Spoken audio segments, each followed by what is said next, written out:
Hey everybody, it's Benny One, and I'm back at you with another Resident Evil movie review, everybody. And today we're moving on to 2004's direct sequel to Resident Evil, and that is Resident Evil Apocalypse, everybody.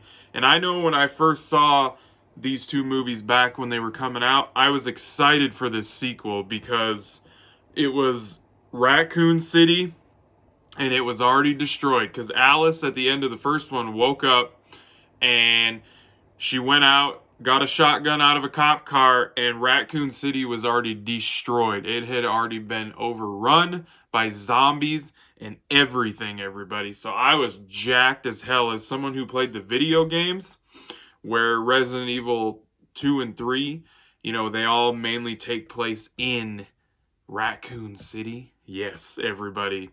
And this movie was directed by Alexander Witt. This is the one where Paul W.S. Anderson did not direct this one, and he did not direct the third one.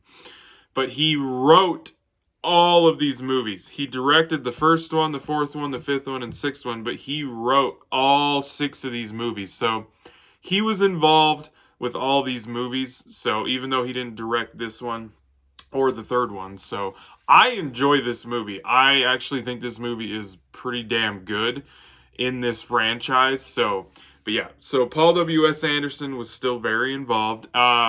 Mila is back as Alice, everybody, and holy shit, she is a badass in this movie because you find out that they were working on her Project Alice and everything, and then Nemesis, the Nemesis program, she was involved with the Nemesis program.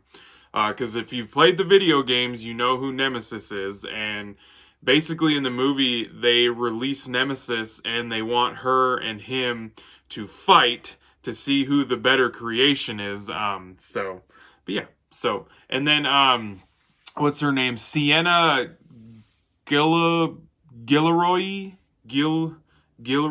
or something. She plays Jill Valentine. So unlike the first movie, we actually have some characters from the video games in this movie. So yeah, Jill Valentine, one of the main characters from the very early Resident Evil games, is in this movie, and she's a pretty accurate representation of Jill Valentine from the video games. I mean, her hair is probably a little too dark, but she's wearing the freaking skirt and everything. Like, that's because in the video games they don't wear, they're dressed not what you would expect them to be. So, and then Oded Fur, he plays Carlos Oliveira.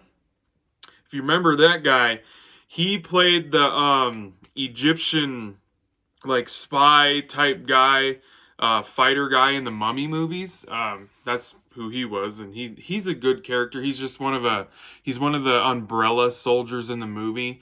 I enjoy his character. I enjoy his character in the next movie too, because he's in the next movie, and so is our next star that's in this movie, Mike Epps. Everybody, he plays LJ. That's right. He's in the third one too. LJ's your comedy relief in the movie. There's a part in this movie where he's literally driving down the street and he sees some topless hookers that are zombies and he wrecks his car because he's staring at them because they're naked. I'm like, oh dude, LJ, come on, bro. Yeah, it's pretty funny shit. So his character is the comedy relief of the movie. So this is a great sequel to the first Resident Evil movie. It really is. It's a great follow-up. It picks up right where that one ends. It's a great sequel. It's actually kind of in my opinion, it's really the only movie in the franchise that actually takes what the movie before it did and actually runs with it and, grows the story from what came before it and doesn't actually like get rid of plot lines, get rid of characters. It actually continues and the story progresses and grows, unlike the rest of this franchise where they don't do that so much. And this is the most accurate representation of the source material out of any of the movies, without a doubt. And I will say that it's very loosely accurate, but it is the best representation on the big screen of the Resident Evil video game franchise. This movie is, without a doubt, for sure. because I'm already through the fourth movie at this point. And it is so far. And it's loosely based on the third Resident Evil game because Nemesis is in Resident Evil 3. So it's loosely based on that. So, and that's what I mean. It's the most accurate that they've had, but it's still not very accurate, but you got to give them credit for at least trying because in the other movies they just went crazy with the story. So, and the action is cranked up like a lot in this movie compared to the first one. There's tons of action. If you enjoy watching Mila kick the shit out of zombies and be a badass, like super powered woman, basically, you're going to get all sorts of that in this movie. She is a bad ass bitch in this movie. And Nemesis, literally, they ripped him right out of the video game. They made him look so accurate. It was awesome. And when him and Alice are fighting each other, it's badass shit. So, yeah, this is a mid 2000s cheesy zombie action flick, but I think this is one of the better movies in this franchise, if not the best movie in this franchise.